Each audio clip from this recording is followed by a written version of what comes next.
This is Do It for a Living, your source for inside information on the future of automotive performance.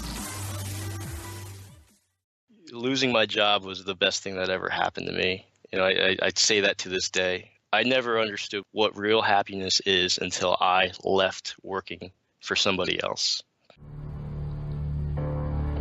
What's holding you back from starting or growing your business into what it can be? Well, if you're listening to this, it's not a lack of information. What you're about to hear is all you need to get motivated and start making waves. Do It for a Living podcast details the journey of today's true players in their own words. Find out how they broke out so you can too. The time is now. The time is always now. Welcome back to another episode of Do It for a Living. I'm Todd Ersley with my Shop Assist, and today I've got John Nguyen of Track Spec Motorsports and the Spec Corvette Racing Series. How are you doing today, John? Good, Todd. Good to be here. Thanks for having me. Yeah, man, I'm really excited about this. I had the opportunity to kind of get introduced to you from Chris Miller over at Power Stop Brakes, who is working with you guys on the racing series. But I've seen the Track Spec Motorsport hood louvers everywhere. Like, they are literally everywhere. And I'm really interested to kind of hear, how that, got all started and, how you manufacture those and stuff. And then, the whole reason I wanted to talk with you was actually about the Spec Corvette Racing Series. So kind of taking the Spec Miata and, putting it on steroids kind of deal. And so I've got several friends out in California that are doing that and involved with it. And so I'm, excited to hear what you're going to be doing with that series. So to kind of get things started off, though, we'd like to hear, your personal background. Where did you grow up? How did you get into cars? Maybe you were going down another path. So just kind of, take us back and give us a history of you yourself. Okay. Yeah. So I grew up in Florida, Miami, Florida, until I was about 10 years old. And then my family moved up to Philadelphia area after 10, and I went to high school. And then went to the college at Penn State University. And I took up mechanical engineering there and was really into cars all my life. Growing up, I was working with my dad with just working on cars and fixing, the cars that we had around. The type of person my dad is, it's like, if we can fix it, we're going to fix it. We won't pay somebody to do it kind of guy. Mm-hmm. He'd always try to figure out whatever it was. And nothing was ever too big of a project for him. And I always saw that as, a great thing. And I'd always help him. It was always me and him working in the garage, working on the cars. It wasn't anything exciting as far as cars go. But at that time he had a family and everything. So, my dad had a 77 Z28 when he was younger. And he'd always tell me about it and show me pictures and everything like that. Did he have a mullet with it? No, he did not. But it was just one of those great cars. Yeah, it was always in the blood of his blood and having a race car and stuff like that. And I got a family, and then we'd always work on cars together and stuff like that. And that's kind of how I kind of got into it. And okay. I was always working with him. It was just always me and my dad, in the garage working on cars. And throughout high school, my first car was an 84 Trans Am.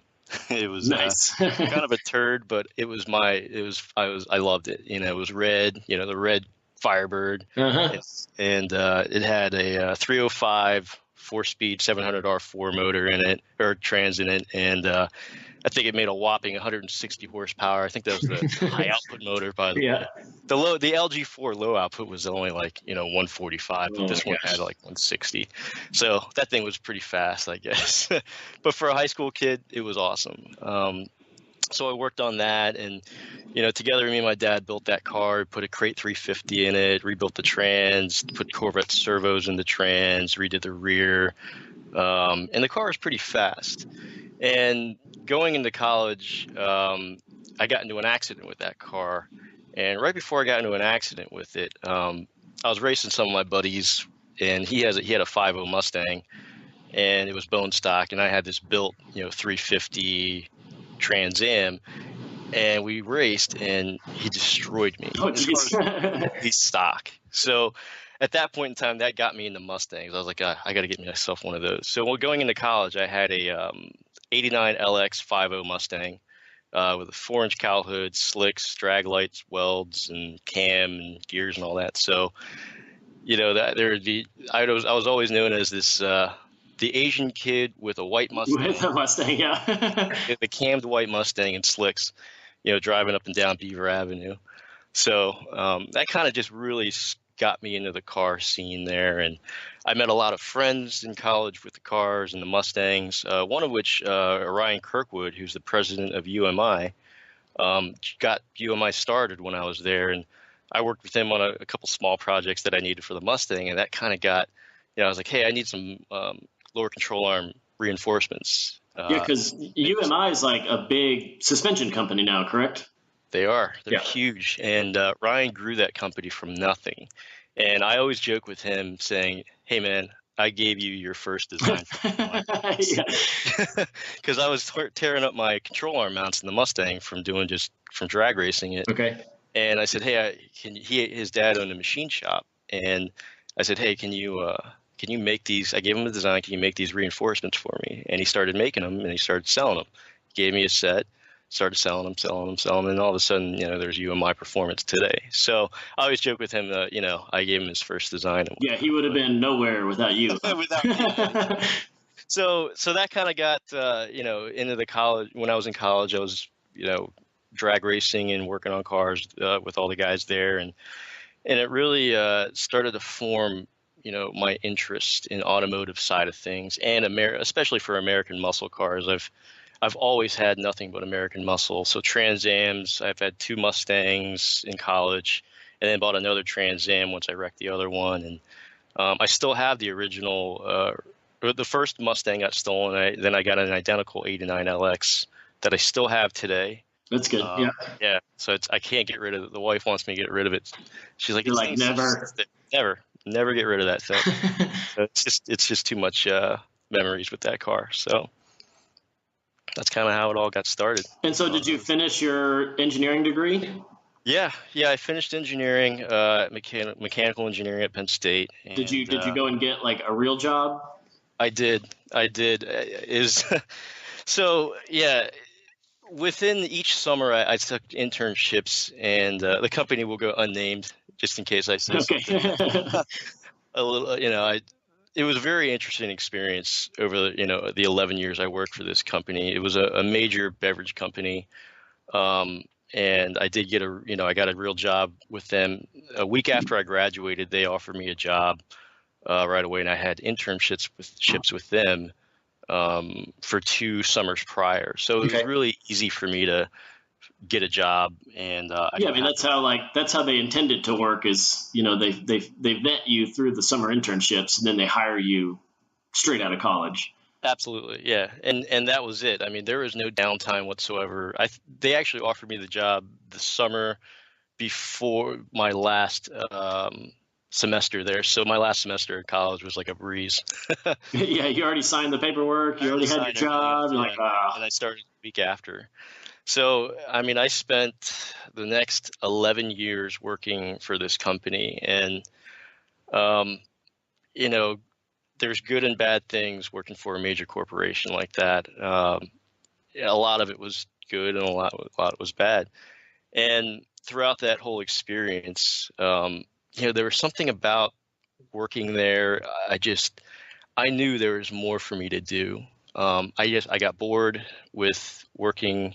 I worked, long hours and whatnot, and something inside me just told me that this is not what I was put here to do in my life, and kind of getting a little ahead here, but I started, getting back into my passion with automotive, and while I was working, and, I started a website, just reselling parts and stuff like that, and kind of started spawning the Track Spec business. So that's kind of how it all started, with Track Spec and doing the job thing. So you kind of had the side hustle while you still had the gravy job. Yeah, well, I wouldn't call it gravy. You had the paycheck and the benefits and that kind of stuff. Yeah, yeah. So the company was pretty intense, and I just knew, like I said, I knew I didn't want to do this for the rest of my life. So I Okay. started this company on the side just as a fun thing and kind of keep me in the automotive world. So I built a website, and I'd work 10, 12 hours a day at this company. And then I'd come home from 6 p.m. till 12 midnight. I would be hustling parts all day. So I was a retail reseller of Okay. other people's parts. And so what was the tipping point that pushed you over the edge of, quitting the full-time job to do the side hustle like full-time? Yeah, so let's see how I can get into this. Being careful. So, I ran Track Spec on the side for several years, after hours, and things were going well, and I was happy with how Track Spec was doing just as a side gig. It would pay for my race, my track days, and have a nice fun car or whatever. And things at work started to really change. I'd say in the 2013, 2012 range, the company really started to change. And I was already not happy with what I was doing. But I was okay with it because, I was making great money. I had great benefits, 401k and all that stuff. And, the thought of just leaving a job like that is difficult. Most people would just never do it. So, years go by and things just get worse and worse at work. And I start to become, I just don't agree with the way the company the direction it was Yeah, going. just like not being happy and bitter and not really enjoying it. Right. I wasn't enjoying it. And then so that gave me more fuel to fuel this fire that I had at home called Trackspec. And, as I started to get real serious with Trackspec, because before it was just a side gig, it just pay for fun and whatnot. But the more angry or the more I got, the more perturbed I got at work, the harder I went home and worked that night.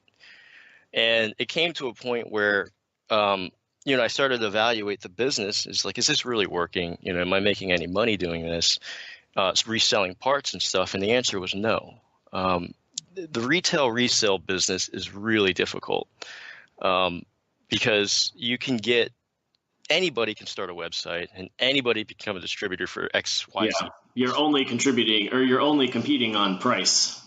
Exactly. That was the biggest problem. So, in those years, in the early, forum internet years, you'll see all these different vendors popping up, X performance parts, Y performance parts. And it's really, they were kids in their underwear sitting in their house pushing parts. Mm-hmm. And going on the forums and posting up in the for sale threads. I remember those. So as soon, whoever worked the hardest doing that and whoever had the lowest price always made the sale. So it became this war of, okay, PM me your best price. Like, well, the price is what it is, right? It's supposed to be. You have a map price. That's what but no, it became a war. And all of a sudden you keep cutting your prices to be able to sell something. All of a sudden you're not making any money. So I saw that as, as a business I didn't want to be in. For one, I don't think I should be in business where I have to call on customers and say, you need to buy this product because, or you know what I mean? I'd rather be in a business where I create products and customers call me and say, I want your product because, it's a lot easier that way. And there's more creativity there. Before I was just, oh yeah, what suspension do you want? Okay, we carry that one. Okay, you can buy it. Great.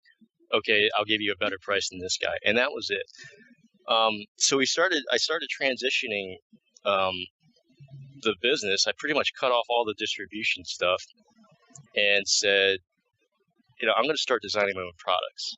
And I had a list of different products that I wanted to start making that I felt either the market didn't have or didn't exist, or I can improve upon. And was it like things that you needed personally? Yeah, okay. Absolutely. Yeah. So I was tracking the Mustang 05 Mustang GT that I have at the time, and like a road course, or still doing drag racing? Road course. Yeah. Okay. once I grew up a little bit, I started to do more road course stuff, and I just fell in love with it. It's a different adrenaline feeling. It's a sustained lower level versus a very high, very fast.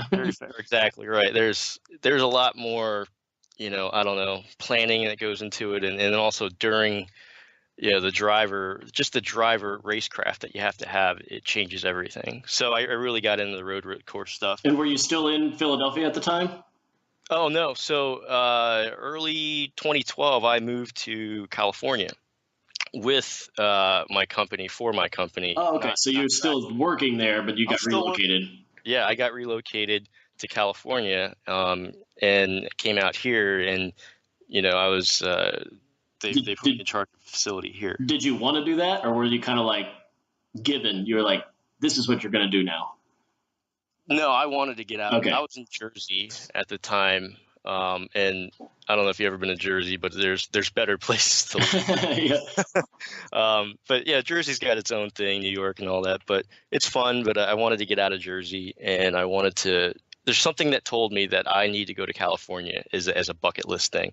There's something about the people that live here and the cars out here and just how people just enjoy themselves.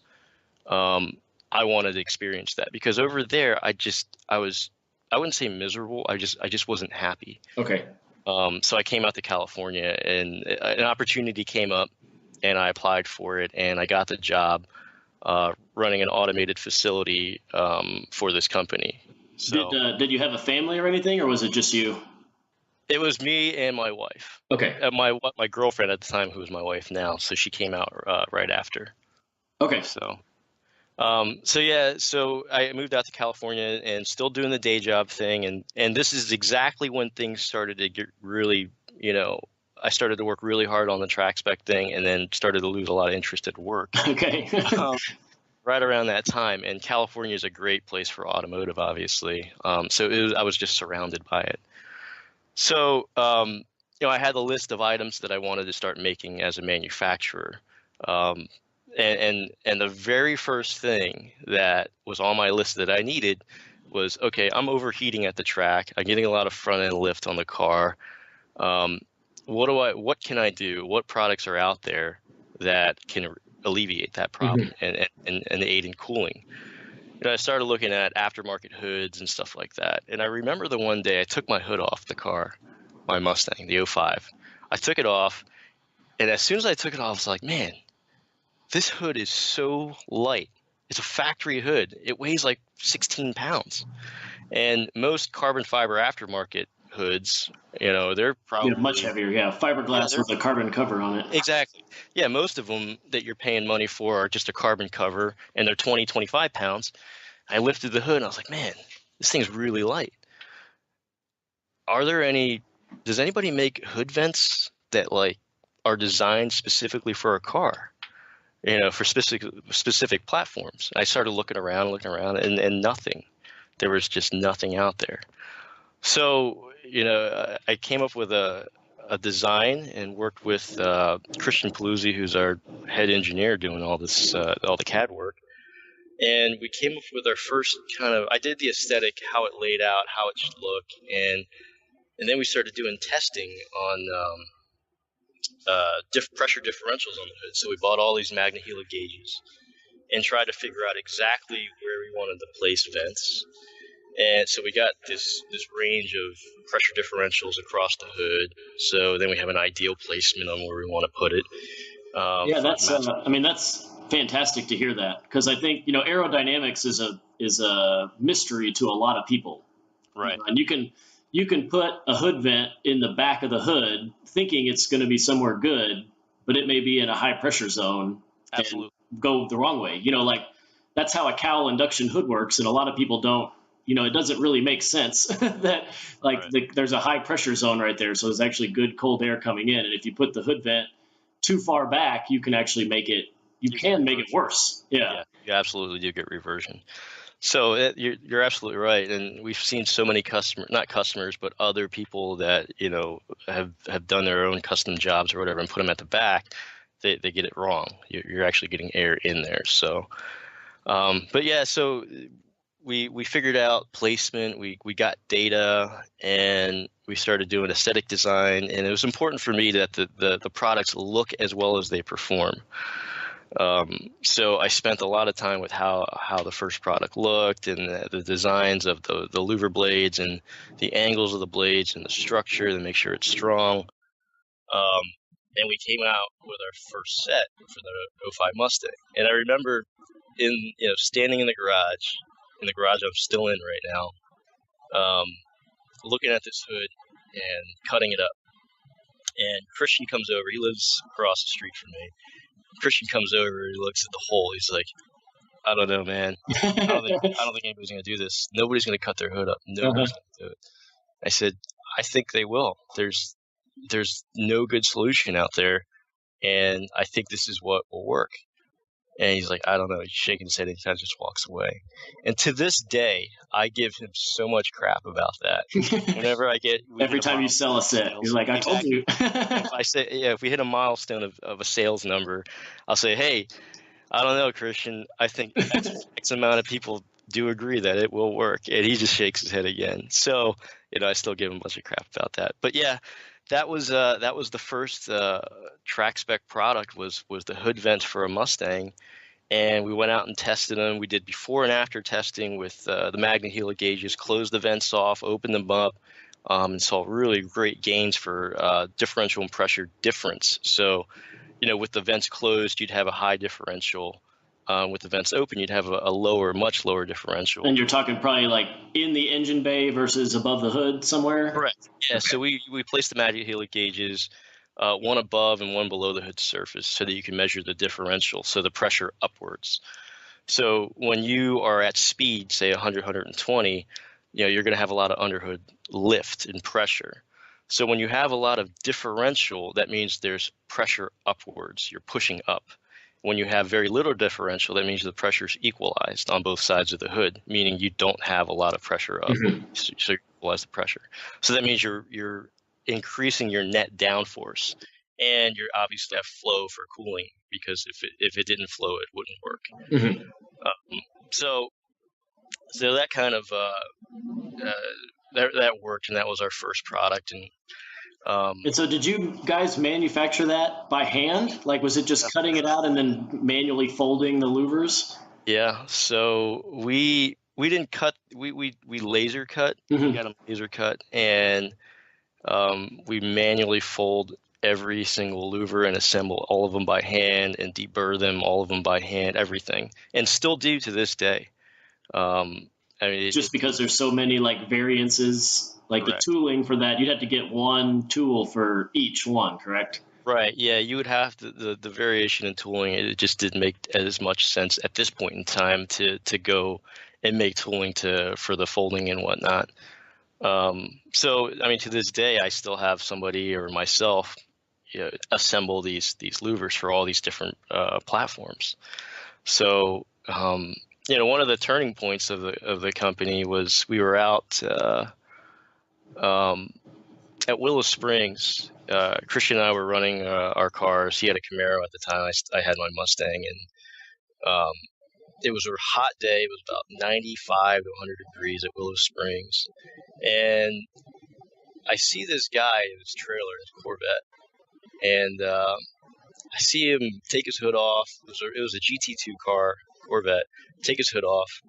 He just whips out a Sawzall. Yeah. He just starts ripping holes in this thing, in his hood, because he was overheating and the hood was popping up and everything like that. So he started just cutting holes in this hood. So I go up to him. I said, hey, what's the problem that you have? He's like, well, I'm overheating. It's too hot, and there's a lot of underhood pressure here. So I'm just cutting holes in the thing. And I said, well, I have this new product that should help alleviate all those problems, and it'll look a lot better than just cutting holes in your hood, and it'll actually extract the heat. And I met him, and he said, okay, well, I told him I can do a design specific for his car, Corvette C5, and he's great. So he gave me his contact number, and a week later, Christian and I went over his house in Irvine, and in his backyard designed the first set of C5 Corvette T1 hood louvers, and to this day is our number one selling product. So we designed it in his backyard. It was like 100 degrees Yeah. paper, and we made it work, and we put it on his car, and he's been happy ever since. And that person is Ole Thordarson.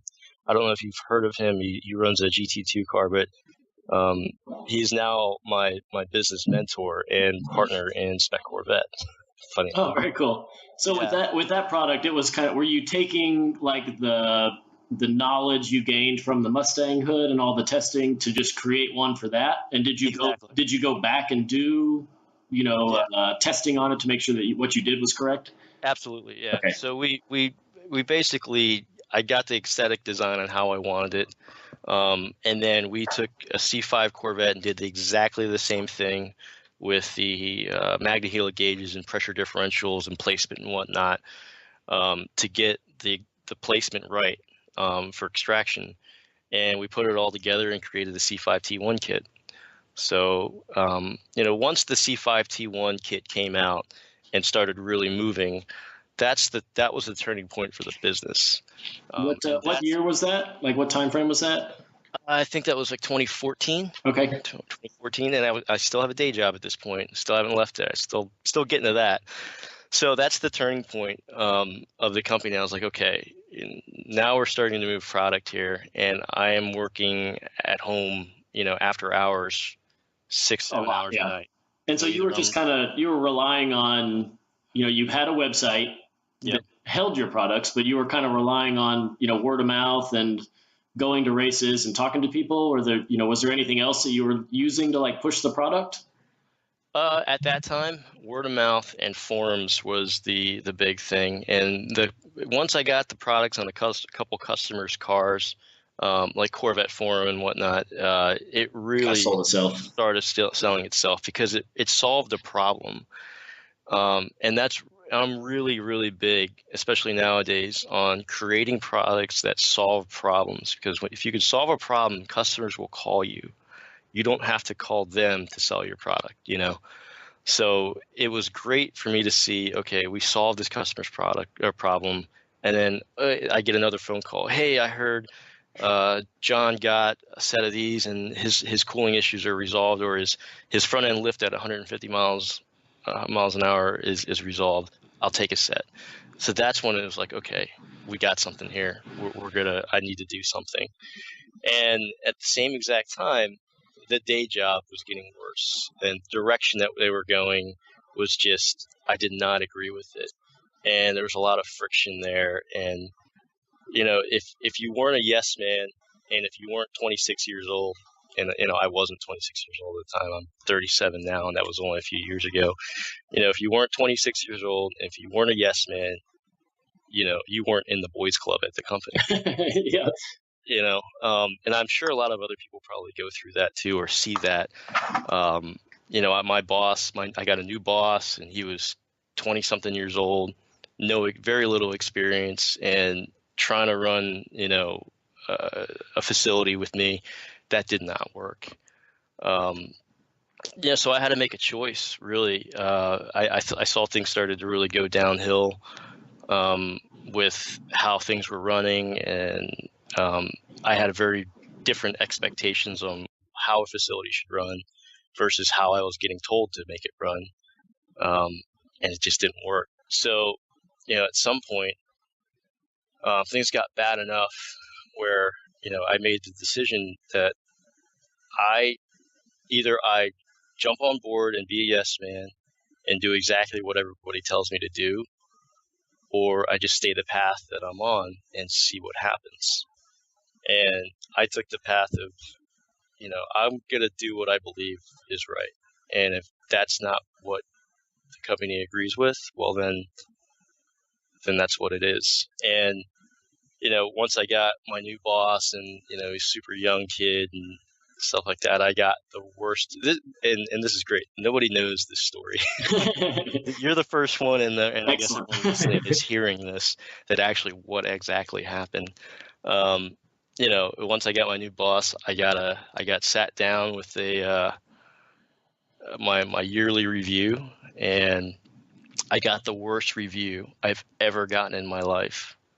And, this company had sent me around. I was the equipment expert for the most difficult running equipment in the company.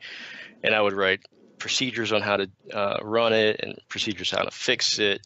And I would get sent around. And I was doing well for the company and trying to make it better. And, once I got this new regime kind of came in and changed everything,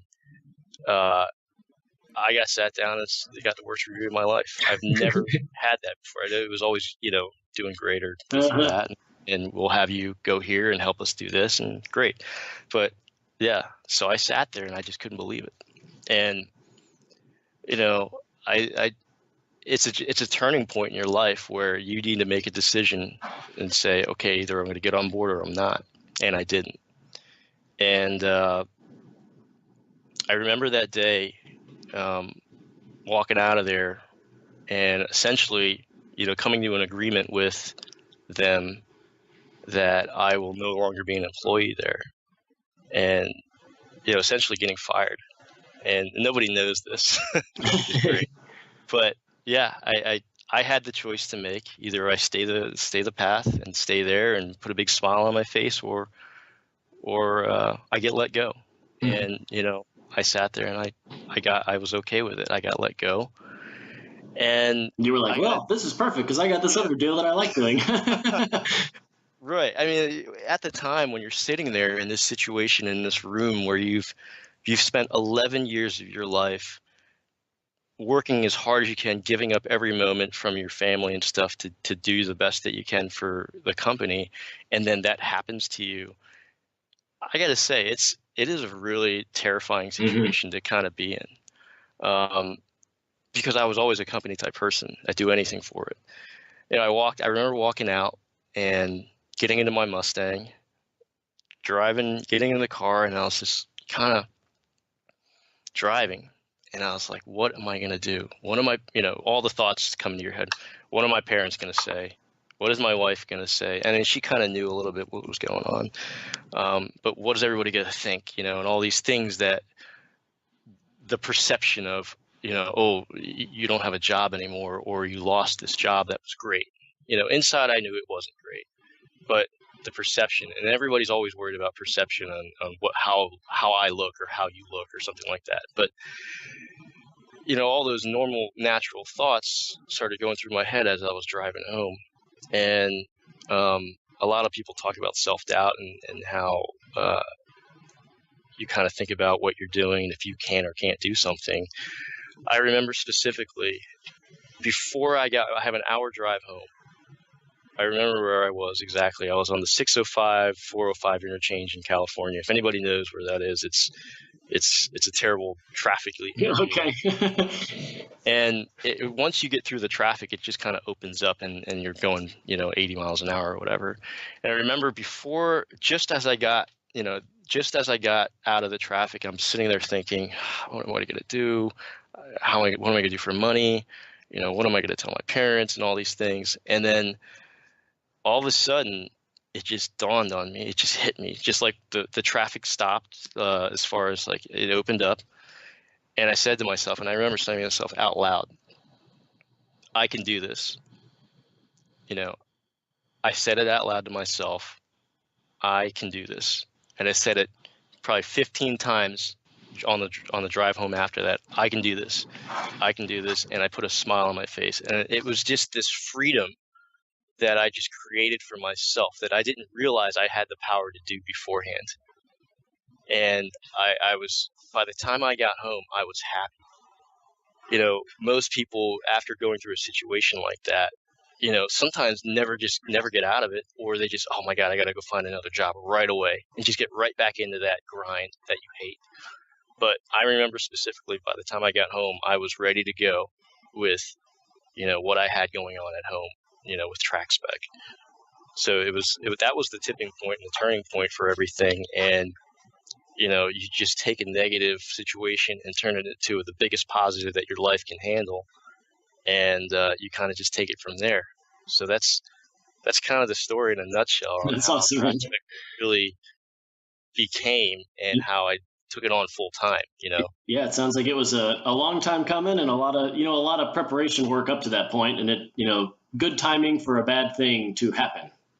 I always say, losing my job was the best thing that ever happened to me. I'd say that to this day. I never understood what real happiness, as far as like your daily life goes, what real happiness is until I left working for somebody else. Man, yeah, that's awesome to hear, and I can kind of agree with that sentiment as well. It's a good feeling to get to do your own thing. Absolutely. Yeah, I wouldn't trade it for the world now. Well, on that, let's take a quick break, and then we'll be right back.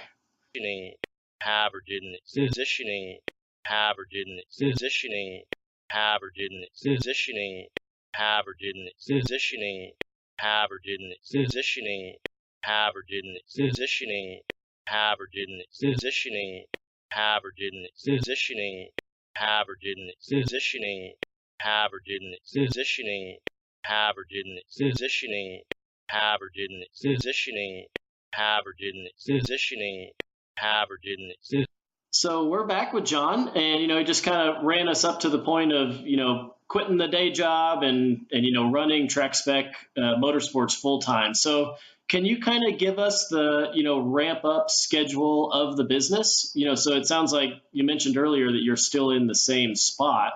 Give us kind of an idea of who was around when you first got started. How many people you've got now, and then tell us about the space that you're in.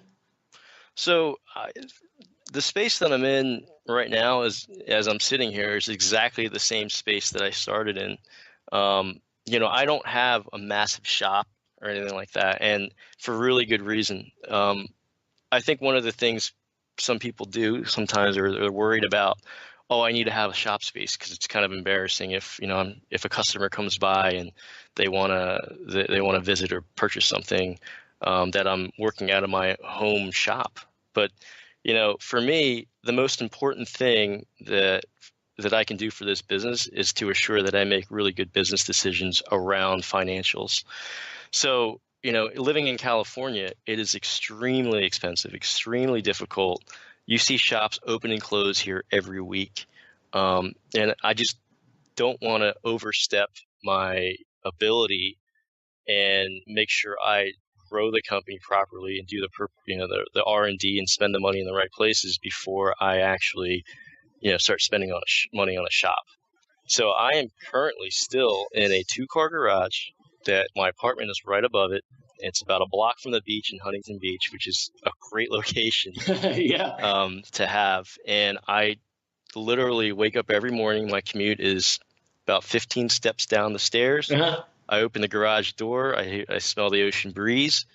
I turn music on and I start working. Either I do, work with customers or production or packing, shipping orders. So I'm still in the same space, and we are certainly outgrowing it. I can tell you that. And I've purchased storage space to kind of alleviate some of the pressure of all the stuff we have. But I'm holding on as long as I can. And I think that point is coming with you. It's going to be pretty soon. It is. It is. Because you're having to keep it's mostly the space is taken up with, or is the space mostly taken up with just inventory of all the different SKUs and boxes and stuff? Exactly. Yeah. Inventory, SKUs. There's like 10 hoods here, boxes, shipping materials. We have our little engineering computer center area. Yeah. We've laid it out as best as we can with a 500 square foot garage. Okay, so it's really small. You've made a decision to not manufacture them yourself. You're not going to buy a CNC plasma. I would say a laser, but those are very expensive. But you're not going to buy a small machine to kind of keep in the corner and cut everything and powder. Right. You can do powder coating in home and in house, but it sounds like you've decided to outsource everything. And something that, I found interesting, being kind of separated from California here in Texas, I didn't really understand how much manufacturing actually goes on there. But it's a lot more than I think people may realize. The state is so densely populated, and there is a ton of manufacturing there that I think, you just hear, oh, California is so expensive, nobody does anything there. But actually, there is a lot of manufacturing. So, like, how was it, finding people to make your products? Was that difficult, or was it easy as just like opening it up and being like, who does laser cutting? No, it's difficult. Every part of the process of the manufacturing from start to finish, from actual laser to powder coating to laser etching the logo into the product itself, that was a process. Like you said, I could have said, okay, let's rent a 2,000 square foot facility, which out here is big. In Texas, 2,000 is like the smallest. That's a very small shop. Right. Here that's massive. Because it'll cost you a lot. But yeah, that decision making process we went through.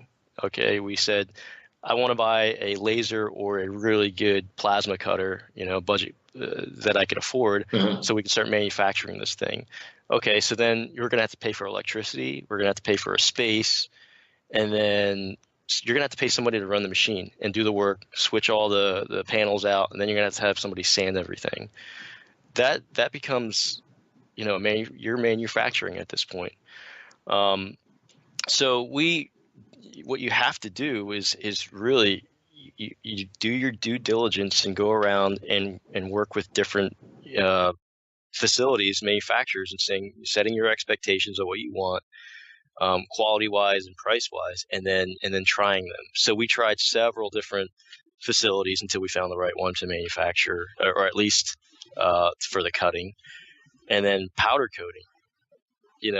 Powder coating is what customers see. That's the end result. That's the surface quality that you work so hard to have your product displayed as best as possible. The powder coating is the number one thing they see.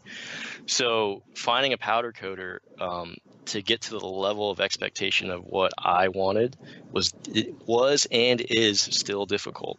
I could powder coat them myself, but I just you can't do that. You can never scale if you're doing everything yourself. And the costs go up if you start renting facilities and whatnot. So it took a good year to find a facility to powder coat our products to the level of expectation. And we still have issues to this day, but you take the good with the bad, and you work with that company to kind of find a happy medium. And it felt really good to me when we go to one of the best powder coaters in Orange County and the results aren't good enough for me. And they actually had to change their process, change some of their people, and order new equipment just to satisfy what we wanted to come out as a product. You just have to set that level of expectation. So for me, I was really happy, not that we had to make somebody do, more than they should, but it told me that our expectation for our products for Track Spec is higher than what other people expect. And in this day and age in business, I think you have to have the best products out there. They have to look the best. They have to perform the best, or you just can't stay in business. It's because everybody's really good at what they do these days. Everyone's an engineer. Everybody has great ideas, and the internet just opens up, a pathway to learn quicker than 15 years ago. So you have to really be above and beyond what everybody else is doing. So when we go to a manufacturer or a laser person or a powder coater or laser etching person, and the expectation is not met, that kind of tells me what everybody else expects and where we are on that expectation. So it was a long road, and finally now in this past year, we finally really started to, the defect rate is down, the costs are down, the quality is high, and the customers are happy. And that's when things are really starting to roll smoothly now. But it takes a lot of work. It's a lot easier if you had it in-house. You can control all the quality and whatnot, but it comes at a cost. I mean, it'd probably be $100,000 just to get all the machines you'd need to do the three processes that you need to do. Right. Right. That's just capital costs. That's not overhead or payroll. Right. Yep. So yeah, that's how we have really work closely, and it's not easy to do that, and to set the expectation with everybody, and just, get the product that you want. So we're saving money from a facility at this point, but we're still producing product that we want and at the quality level that we expect. So how are you deciding on, new vehicles to make products for? Is it, are you having customers come ask you for stuff, or are you just like going to the track and seeing what people are racing and then just making it before they ask for it? Both answers are correct. There's some intuitiveness that you have to have as far as when you go to the track, you kind of just look around at what's out there, and really understand what car needs it. And you have to understand the customer. What customer would do it? For example, GTR, a Nissan GTR car needs it, overheats all the time, has cooling issues. I don't know how many, I've gotten maybe 3 requests for a GTR to get designed.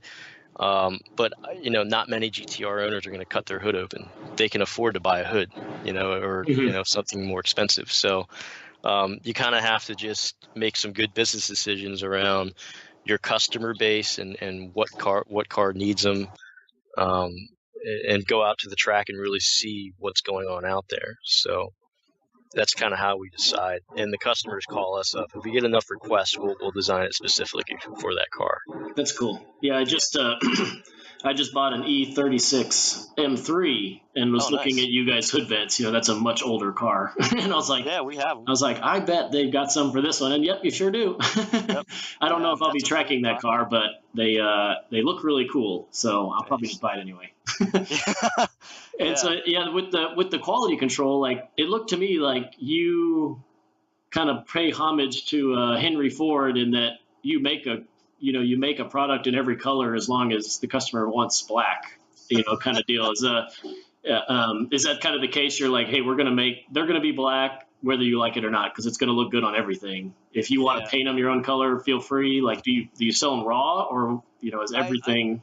I do. I don't list it as available in a raw, but if a customer contacts me specifically, I will sell them, ready to paint. Yep. And again, with a product and a company that's so young, you really need to make sure you maintain control of the product image early on.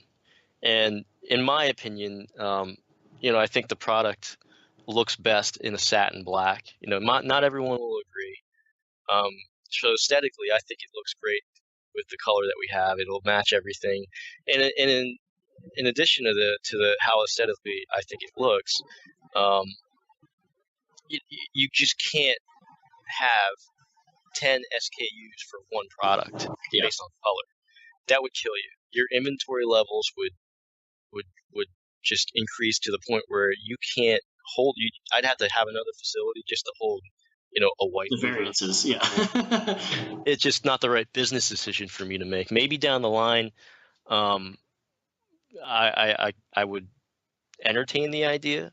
But yeah, I mean, it makes sense to focus on what, the best possible thing. And we had another guest a few episodes ago with Future Trailers. They do a lowering trailer. He said they had 50 something different trailers, and now they have like 3. He's like, we cut out everything and focused on one market.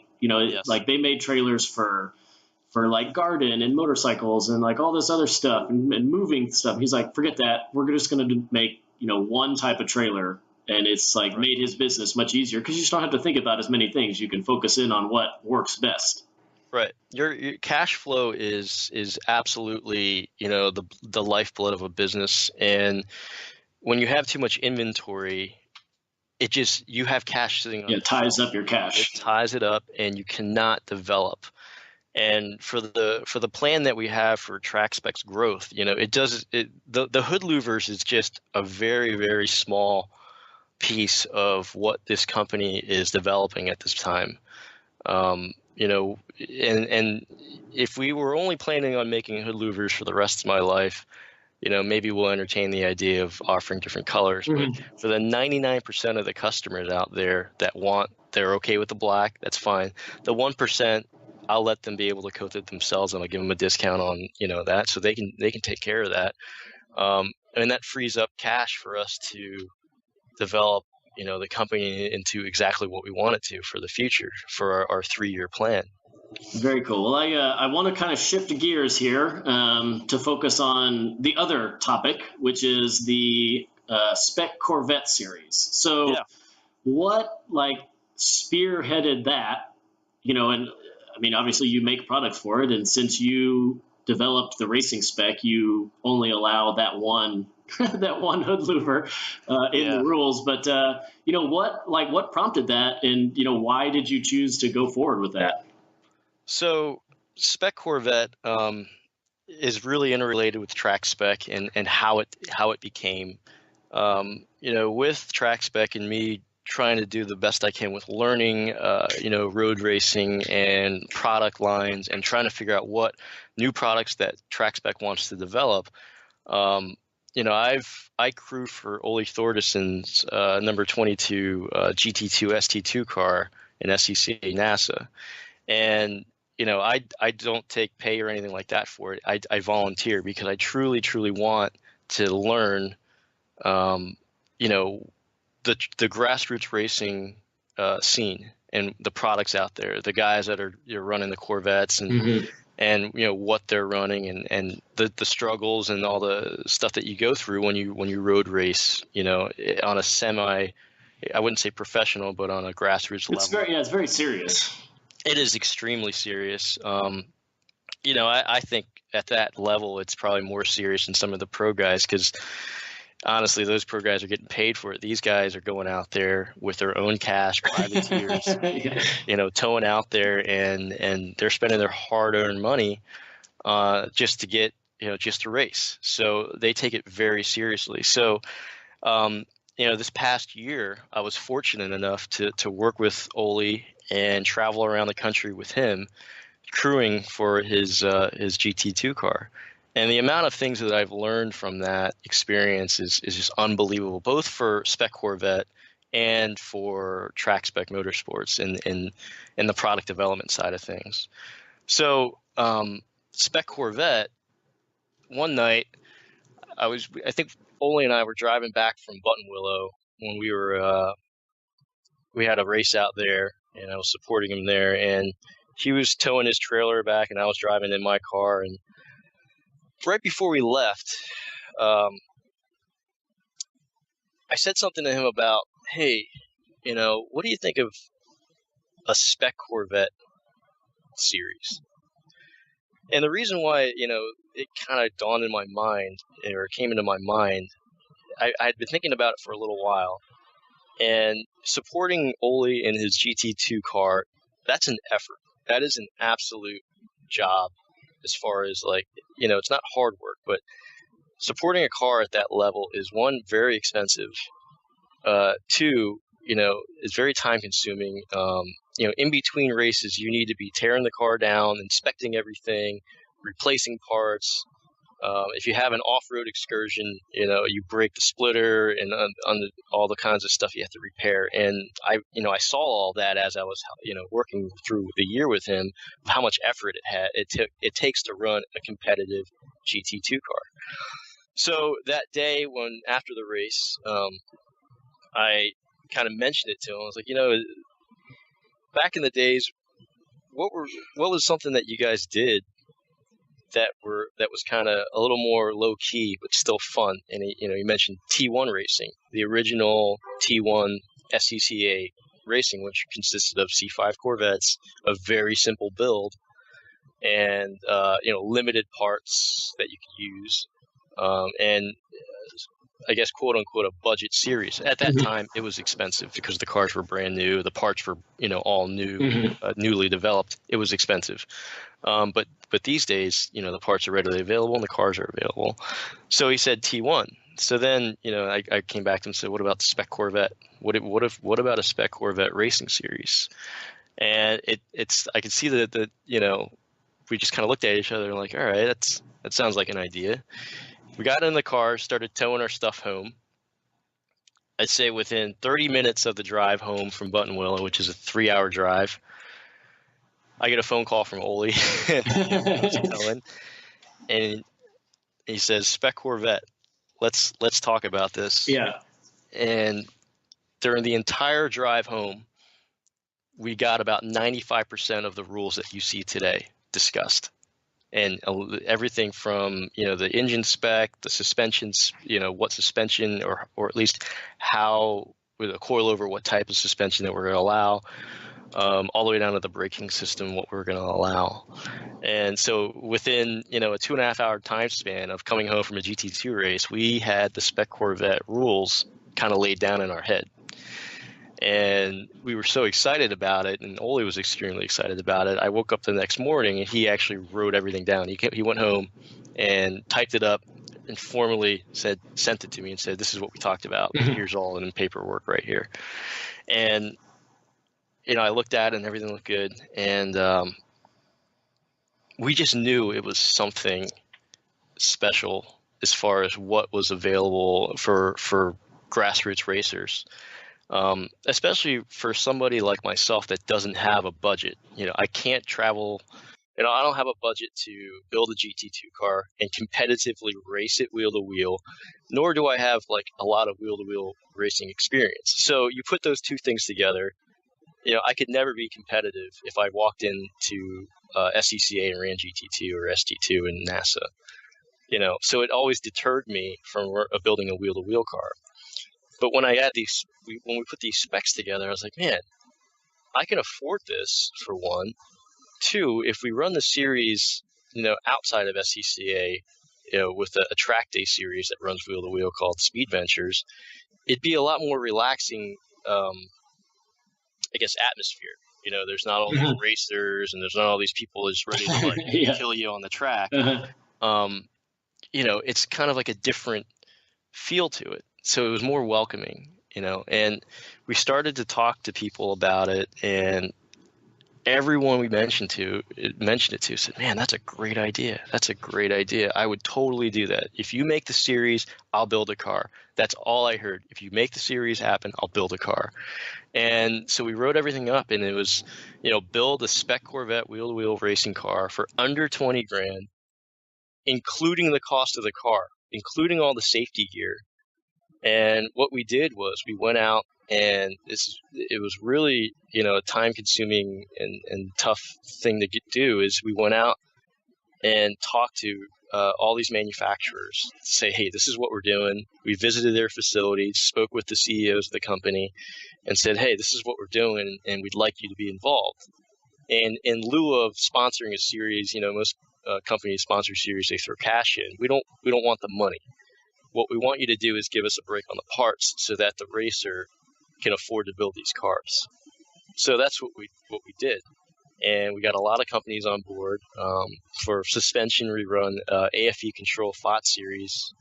They put an incredibly good package together for us at 50% off retail price, and that includes full coilovers, single adjustable coilovers, sway bars, monoball control arm bearings, which is a $2,000 kit all by itself, front and rear tow hooks, and an alignment kit, and they gave that to us for 50% off.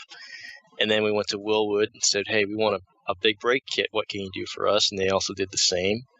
So they gave us a 6-piston Willwood super light 6 caliper with 2-piece rotors and the 20 millimeter thick pads. So that's a fantastic package. One of the biggest problems with Corvettes, C5 Corvettes, is the brakes. They have stopping power, but you go through brakes and rotors like crazy. So during a weekend you'll probably get cracked rotors or have to change your pads and whatnot. So we wanted to allow for a big brake kit so that for people that could afford it, they bought the big brake kit and they didn't have to worry about maintenance. And for the guys that want to run the stock stuff, you're not at a disadvantage as far as braking power. So it's not like somebody's going to go into a quarter and outbrake you if you don't have the Willwood kit. My car itself still runs the factory stuff with Power Stop hardware. So we got Power Stop on board to give us their track day pads and high carbon rotors. And that is a fantastic package as a medium between, the full factory setup and the Willwoods. So for me, I want to keep this budget for me. So I'm running the factory C5 calipers, but I'm running the pads and the rotors, and they've held up great. And so we were able to work with PowerStop on pricing and whatnot to get them on board. And then for tires, we didn't want to run a full slick like a Hoosier, because one, Hoosiers, the lifespan of a Hoosier is much less than what a street tire is. Mm-hmm.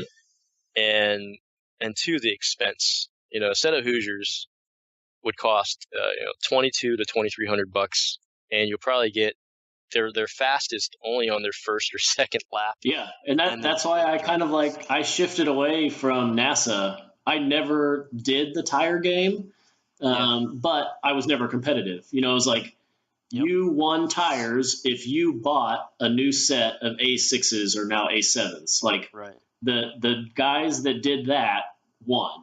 And then they got another set. And so it's like, it was like, man, like, I'm not going to spend $2,000 on 4 tires. I was like, I would rather just have street tires and go out there and be, middle of the total pack in the time trial series.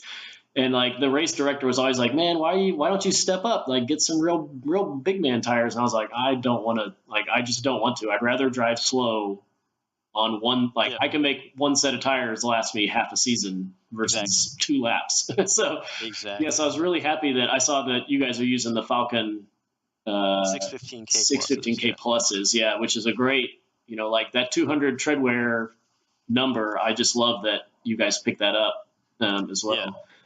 Yep, for that reason. I mean, we just didn't want to have. Again, it comes down to budget. It's I can't afford new tires every single race. I just can't, and I know other people can't either. And the Falcons were just such a fantastic medium between a step down from like a full slick, but it's a street tire, so it has really good properties. It's very forgiving. And the grip levels are high, and they last a while. Mm-hmm. We're seeing that we're going to get half a season out of these each set, which is fantastic for a race tire in a racing series. So, and you're getting them. Your racers are getting those discounted as well. Yeah, you get a racer discount for the Falcon 615K pluses, and it's a 315 3018 square tire setup, so you can rotate. That was super important for us, that the tire selection or size was rotatable, so that we can get the maximum amount of life out of these tires. Mm-hmm. And I just rotated my tires last race, and I've got another couple races left to go on them. For cages, and for safety stuff, we have Pierce Motorsport working and giving us a great deal on building a cage for us to make the entry. Cages are really one of the stopping points, I guess, for car builders to when they get into it. And when they do the cage, sometimes the build just stops. So Pierce has made it really easy for us and affordable for putting cages in the car, and they're fantastic. They fit well, and they look great, and they're very strong. And then the other safety item that sponsors us is FFP Racing Fire Systems. So FFP is providing racer discounts for their fire bottle fire suppression systems. So they're available with some braided steel lines or the regular lines, and they'll give us a discount for anybody that joins Spec Corvette. So FFP Racing Fire Suppression. Oh, that's super cool. Yeah, I know Jim Pierce from, I met him a couple years ago when I got my Focus RS, and he made some chassis stiffening braces for it. And I've been following him on Facebook, and he's like knocking those Corvette cages out. I feel like it's every week, but he's got another one for the Spec Corvette series. And he is a master at his team that he's built over there. I mean, they can slap those things together super fast, and they're very high quality too. They're not cutting corners. They've just gotten very, very, very good at it. So I've been seeing them just knocking out products like crazy. So that's also a good sign. Yep. Yeah, the quality of the welds and the bending and the cage fitment is just top notch for the money that we pay for them. So the deal is you bring your car to Pierce with the interior out, and you get the car back with a cage for $3,000, and you paint it yourself. Mhm. So it's a fantastic deal, and the cages are really good. So we're super happy with that. That's cool, man. You only allowed your hood vents. Yeah, so I've gotten heckled once or twice by somebody because of that. I mean, to be honest with you, Man, I'd go tell them to pound sand. You're like, well, if you want to use something different, you can go start your own race series. you know what? That's exactly what I said. Yeah. I can tell you that. There is, we heavily discount the hood louvers, for the racer, just like all the other sponsors for the series. Yeah, you're not making any money on I'm not putting making them any on money them. on these things. There's nothing there. And for me, it's not about the money. It's about the series and consistency between cars and how they look. And I want the cars to look a certain way. I want them to perform a certain way. And you got to have controls around every aspect of that when you run a spec series. So one of the first questions somebody asked me, well, can I just cut holes in my hood instead of buying these things? And the answer is no. And then the second question was, well, can I put louvers in different places than what you tell me? And the answer is no. Is because in a spec series, everybody's always looking at what everybody else is doing, or any racing series, right? For the advantage. This guy's doing this, so that's an advantage. Everything must be the same. The placement must be the same. There's no question, well, I put them 3 inches further back. Is that more or less than an extraction area or not? There's no question anymore as to what the best placement is. It's there, and that's where you put them. And the aesthetic piece of it is, there is a big branding and marketing aspect of Spec Corvette that I truly try to put into the series. You got to treat this race series as a business. And you have to have really strict controls around your business, right, to make it successful. So I don't want to have photos on grid or on grid or on the racetrack of these cars with all these different hood vents on them, all these different areas that they're placing them, because there's no consistency. That doesn't look like a spec series to me, right? So they all need to look the same, and they all need to have the same placement. And there's a bigger reason why, we're using one single thing, and it has nothing to do with money. I can tell you that. Right? Yeah. Yeah. In fact, we're supplementing this. Yes. So, that's not the case. It's truly, I want to make the car identifiable. I want when we take these cars to shows or the track or whatever, I want, a father and son to walk up to the car and say, the kid's like, hey, Dad, that's a Spec Corvette. I know it's a Spec Corvette because it's got the louvers and it's got the rear thing and it's got all these things that make it a Spec Corvette, right? So that's how you make it identifiable, is because the cars need to be consistent. So there is a bigger reason for and it has nothing to do with money. It's more consistency around the spec and also aesthetically and how the cars look. Yeah, and I just think the whole series is great because I've seen the C5 Corvettes for like under $10,000. They're like all day long. Their dashes are cracked and the seats are crap, and the paint's chipping or whatever. But it's like, well, who cares? Like that's a race car. You're going to put new seats in it anyway. And somebody was telling me like they have like, I don't know if this is true, but like a power steering or a steering rack leak or something like that. And you're like, well, that doesn't matter because you're just going to put a new one in it anyway. It's right. That's an easy thing for like a race car guy to do. Right. The street car guy may not want to do that. So yeah, the cars are in such abundance, and I like that you've got, it's easy to have a small rule set at the beginning of a series, but if you can keep it to one page forever, that would be fantastic. I've got a friend that does it, Jake Roselle. I think he's actually won a couple of the races. Last weekend. Yeah, he's unbelievably fast. Yeah, because he races his Corvette in the Optima series, and it's like to the tilt, like it's totally nutso awesome. And then he goes out and races the Spec series and does well in that too. It's just cool to see, that series, and I want it to take off and make its way east. So, it will. What's your plan for growing the series? Because right now, how many races are there? And it's located in California. So, like, what is your plan to like expand that out? So right now, the nucleus was started in Southern California, and we had no idea that this would grow as fast as it did. Even to a national level now, it's starting to grow.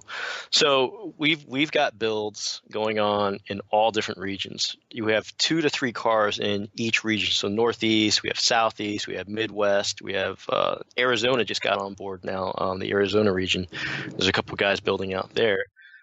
So we, over the past year, we've held a conference call.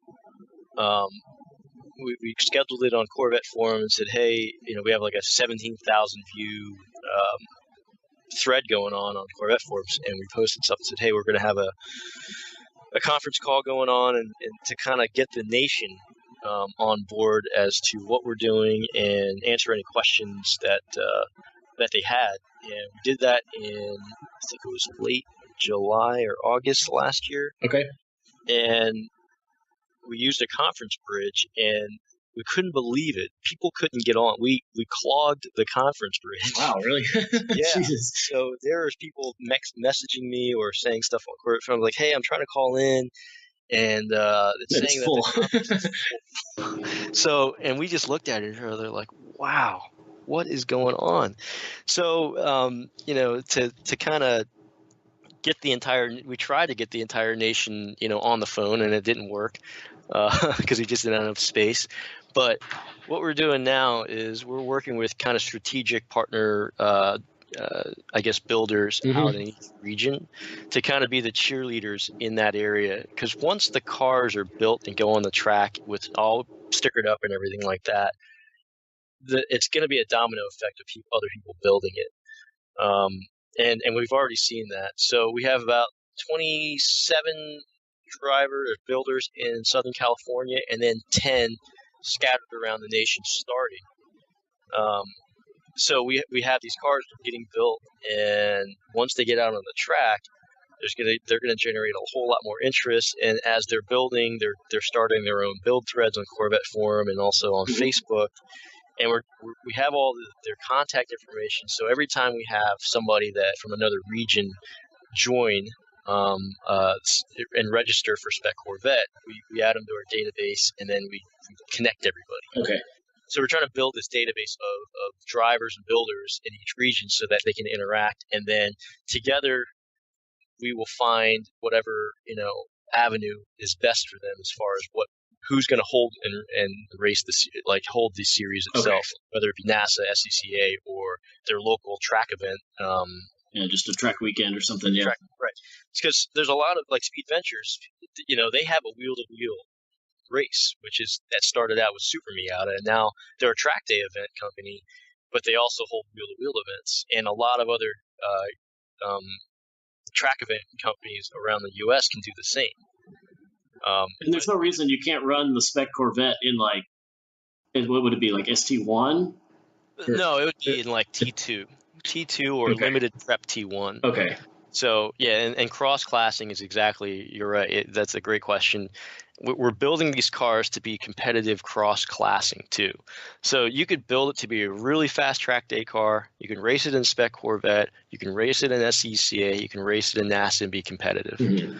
So that's really important for somebody so that they have different avenues to take when they build these cars. You're not stuck in one. Yeah.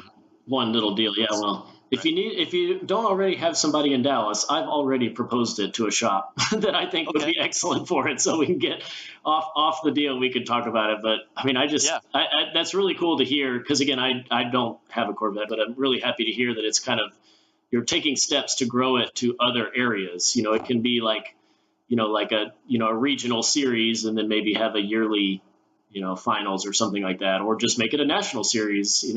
Right. Increases the cost significantly, but the Super Miata guys that do the wheel-to-wheel racing, they've been really great as far as welcoming us, and the racing series itself is great. The cars are great. The builds are fun and everything like that. But I think one of the most important things that about Spec Corvette that I'm going to do my best to maintain it. It's not just the cars. It's the people. It's the partnerships we make. It's the people that are in it, and the vast difference in or vast majority of the people have different experience levels. So, Ole, being a veteran SCCA guy, brings a ton of experience. Emilio Cervantes from 949 Racing, who runs Super Miata, but they're with us that weekend. Every weekend when they race, we race. They've been a great resource for just racecraft in itself, and how to do how to drive fast and be respectful, and how to carry yourself on the track and whatnot. And then we have Trans Am, Ole being a Trans Am driver, semi-pro level, and then we have other guys that run fastest guys in the Time Attack series that have experience there. It's the people and the backgrounds that we're putting together to really bring a really fun group of guys and women to race in a cool series where, it's not about how fast you're going. It's about what we're learning and, how to get this guy who's a little bit slower to go faster with us. You know what I mean? So we're really trying to build this community of racers that are, on respect in racecraft. That's great. That's great. I'm very, very excited to see, where you take it and how much it's able to grow. So you're working out of your garage, making louvered panels and coordinating race series. Yeah. So as far as, the Track Spec thing and Spec Corvette together, that it's such a great marriage of two different companies, but they're so related. And Track Spec is now developing a lot of parts that are needed for Spec Corvette. So Track Spec is becoming a full-blown aero and cooling company in the meantime, while Spec Corvette is kind of like the laboratory for us to play around and find different things that work and don't work, and really prove parts and designs in a full race environment under full control because of consistency between cars. That's true, yeah. Yeah, so before you send out a product to a customer and their combination's a little bit different, and you can't really get really good data. We're able to say, okay, everyone's going to try it this way. Everyone's got this combination, and it works or it doesn't. There's no question as to what works and what doesn't for us. So it's a great business to be in, and I love racing and I love design, and you put those two things together. That's what we do. I design things during the week to help customers, and in the weekends we go racing. That's fun. That's my life in a nutshell, I guess. Can you give us a little insight, maybe a little sneak peek of kind of what you've got going on with the Track Spec products, and where you want to take that company in the next 4 or 5 years? Yeah, absolutely. So Track Spec is, like I said, really heavy into development right now, and the louvers are just what's paying the bills and allowing us to develop. And currently we are developing a full carbon fiber line of products, of race carbon, cooling products, radiators. We've got our new radiators ready to launch in the next couple weeks, and that's the cooling side of things to kind of complement the hood vents. And on the aero side, we're developing full aero, specifically starting with Corvette and BMW, just because we have the resources in front of us right now. And I guess I could tell you, we're really heavy into a rear wing design right now, and a front splitter design that we're going to perfect on both BMW and Corvette. The processes, the design, and the understanding around all of those, around the design itself, and then parlay that into other vehicles as we go. So within this year, you will see many products come out from us, for BMW, Corvette, within the aero industry and cooling. But we've got really neat wide body. Again, this is just new thing. Okay. Probably shouldn't be talking about, but it's okay. They're almost completed. So we're working on a wide body C5 Corvette kit that's, I think, going to blow your mind. Really happy with how the renderings have come out, and we're taking an approach, like a very OEM approach on manufacturing and design, essentially just doing it the right way. And I think a lot of those things, when they come out, I think it's going to change the industry as to, what was available before, and having that available now. It's going to be a really big deal, in my opinion. And that kind of goes along with Spec Corvette. So as we develop these things for Track Spec, we're actually developing products, and I have a vision of what Spec Corvette's going to be like in 3 years. And it's going to look like what it does today, but it's not going to look like what it does today in aspects. So I'm planning Spec Corvette for the next 3 years already. We just got the series going, but you got to be looking ahead and understanding what people want to do, what people want to race, and I guess levels of speed and racing and build that people can graduate to, so that it's always a dynamic race series. It's not stagnant. It's not just one car that I can build and then I'll race the season and I'm bored. So you can maybe do like Spec Corvette 1, 2, 3. I have a really specific name for it. Yeah, okay. I think it's a cool name. Okay. So I'll just wait. You can keep that as your secret, so nobody's like, make sure you get that website. Somebody swoops up and takes it.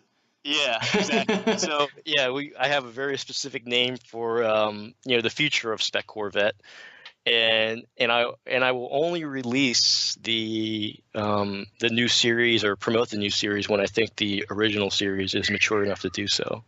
It's cool, because you could easily kill the original series if you grow too fast and try to introduce another series, and then your car counts go down, and then all of a sudden people are like, well, this was this and now it's something else. I don't know what it is. Mm-hmm.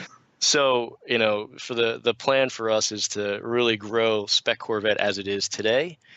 And then when Ole and I find the right moment to figure out when we introduce the new Spec Corvette racing series, or the additional, I guess you could say, Spec Corvette racing series, we will do so. But in the background, Trackspec Motorsports is developing all of that right now. So that's awesome. It's really exciting to hear, some concrete plans to, grow the industry and the business and what you guys have already started. Yeah, no, this for me, this is my life.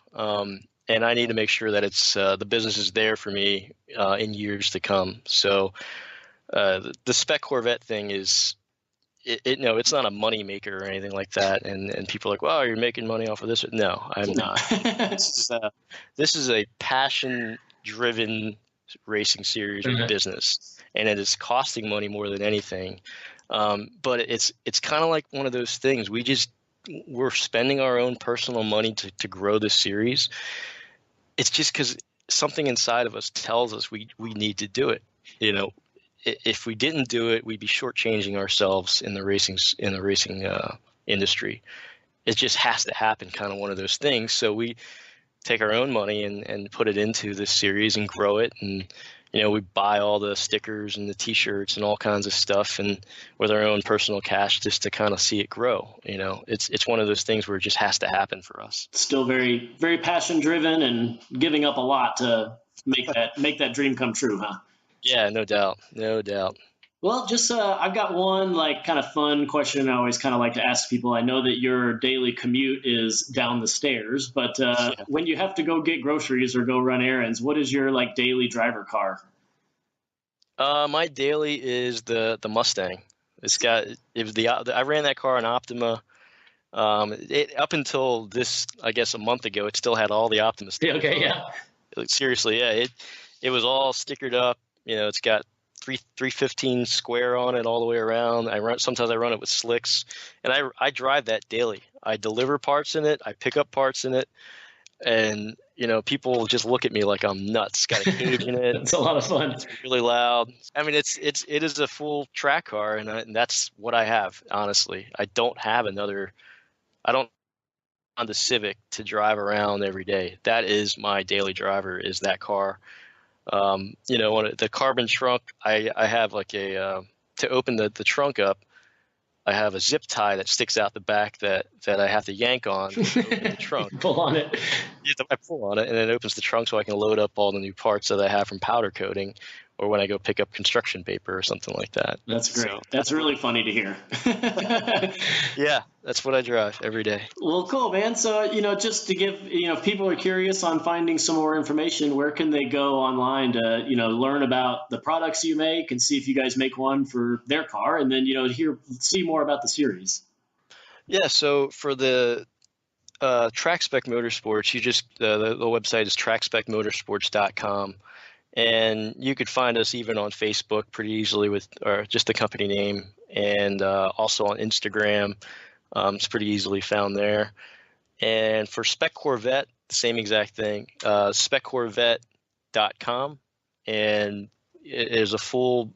I'm looking at it right now. It has all of the rule sets. It has all the sponsors, all the people that have helped us out, trying to get this series off the ground, the schedule, and the typical build sheet.